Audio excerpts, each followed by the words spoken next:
চেকনিৰ আগত বিদ্যা বুলি এটা শব্দ আছিলে ন সেই শব্দটো প্ৰয়োগ হৈছিলে আগতে আমাক যেতিয়া মাহঁতে বিদ্যালয়লৈ পঠিয়াইছিলে তেতিয়া টিচাৰক ফোন কৰি কয় আমাৰ আচাৰ্যসকলক ফোন কৰি কয় খেলি মেলি কৰিলে তোমালোকৰ যি ইচ্ছা তাকে কৰিবা আৰু সেইমতে আমাৰ কলাফুল ৰঙা কৰি দিয়ে কোনো দিন অভিভাৱকসকলে মানে পিতৃ মাতৃয়ে শিক্ষকৰ ওপৰত ধৰ্ণা কাৰ্যসূচী নাছিল কোনো দিন কিবা এটা নোৱাৰিলে বেয়া কাম কৰিলে আমাক বিদ্যালয়ৰ সন্মুখত আঁঠু কঢ়াই ৰাখিছিলে কোনো দিন আমাৰ মা দেউতাই নকয় যে বেয়া কাম কৰিলে উল্টা ভাল কৰে আজিকালি কি কৰে মোৰ ল'ৰা ছোৱালীক আপুনি এনেকুৱা কৰিবলৈ কোন এনেকুৱা কিয় কৰিব লগতে আকৌ দুটামান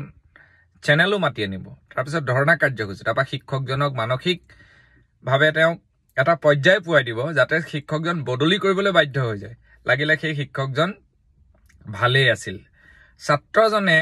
বিদ্যালয়ত গৈ কিবা এটা বেয়া কাম কৰিব হোমৱৰ্ক দিলে গৃহত যিখিনি গৃহ কাৰ্য দিয়ে সেইখিনি নকৰি পেলাই তাতে গৈ কিবা কিবি কৰিব তেতিয়া শিক্ষকজনে যদি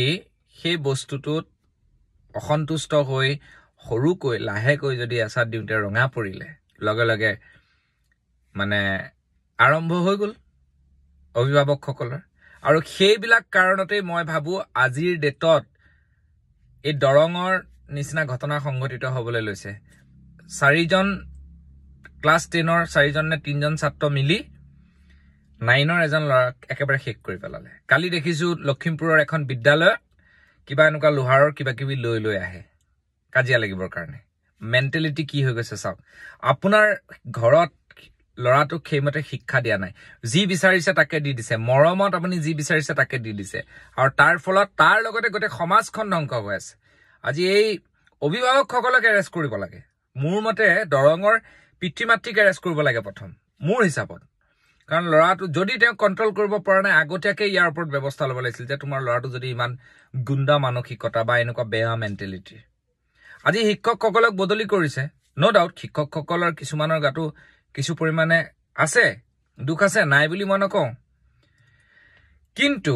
ছাত্ৰজনক গঢ় দিয়াটো প্ৰথম কথা মই ক'লো নাই যিদিনাখনৰ পৰাই মোৰ ল'ৰাই কিবা কৰিছে আপুনি ক'বলৈ কোন বুলি এটা প্ৰশ্ন উত্থাপন হৈছে সেইদিনাখনৰ পৰাই সমাজ ব্যৱস্থাটো ধ্বংস হৈ গৈছে আগতে যেতিয়া আমি গাড়ী ক্লাছ 9ত থাকোঁতে যেতিয়া আমি বাইক চলাওঁ বা গাড়ী চলাওঁ ঘৰৰ স্পীড যোৱাৰ লগে লগে আমাক গাঁৱত ধৰি কান্তিলিকা দিয়ে আমাৰ মায়ে উল্টাই সেই মানুহজনক ফোন কৰি কয় এটা কান্তিলিকা নহয় দুটা দিবা ৰাখি থৈ দিবা এনেকৈ কয় আমি কোনো দিন ছাপোৰ্ট পোৱা নাছিলোঁ মাহঁতৰ পৰা আৰু আমাৰ শিক্ষকৰ চকুলে চাবলৈ ভয় লাগে এতিয়াও সিদিনা মই আমাৰ দুজন প্ৰধান শিক্ষক মানে ইফাল সিফাল হৈ থাকে কাৰণে এজনক পোৱা নাই এজনক পাইছোঁ যদিও আমি পঢ়া জীৱনত পোৱা নাই কিন্তু তথাপি একেই আমি প্ৰধান আচাৰ্য বুলি কওঁ আমি শংকৰদেৱত পঢ়া আমি পাওঁতে ভয় খাই যাওঁ মানে বা ঘন আচাৰ্য এনেকৈ ক'লে মানে কিবা এটা ফিল হৈ যায় তাৰমানে বিৰাট ভয় লাগে তাৰমানে কিন্তু আজিৰ দিনত কি হৈছে একেলগে চেলফি তোলে একেলগে ঘূৰিবলৈ যায় এইবিলাক হ'ব নালাগে শিক্ষক ছাত্ৰই জীৱনৰ সমাজত শিক্ষক আৰু ছাত্ৰই সমাজ গঢ়িব লাগিব মেইন সমাজ গঢ়া মানুহখিনি হৈছে শিক্ষক আৰু ছাত্ৰ আৰু অভিভাৱকৰ সম্পূৰ্ণ দায়িত্ব থাকিব লাগে মই ভাবোঁ তেনেকৈ আপুনিও কথাখিনি মতামত আগবঢ়াব বুলি আশা ৰাখিছোঁ আৰু শিক্ষক ছাত্ৰ এই পৰিৱেশবিলাক যদি বিনষ্ট হয় বুঢ়া কালত আমি বৃদ্ধ কালত ল'ৰা ছোৱালীৰ পৰা সুখ নাপাম ল'ৰা ছোৱালীয়ে উলিয়াই থৈ আহিব বহু ল'ৰা ছোৱালীক দেখিছোঁ বহু শিক্ষিত হৈও তেওঁ অকল শিক্ষাগত যিখিনি জ্ঞান সেইখিনি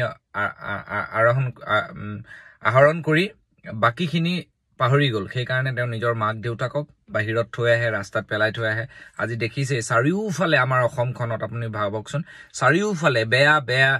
যিকোনো ধৰণৰ ডেইলি এটা বিতৰ্ক ওলাই থাকে আৰু যিবিলাকে বেয়া ভিডিঅ' প্ৰস্তুত কৰে মই দুজনী ভণ্টিক দেখিছোঁ মোৰ চিনাকি ল'ৰা এজনৰ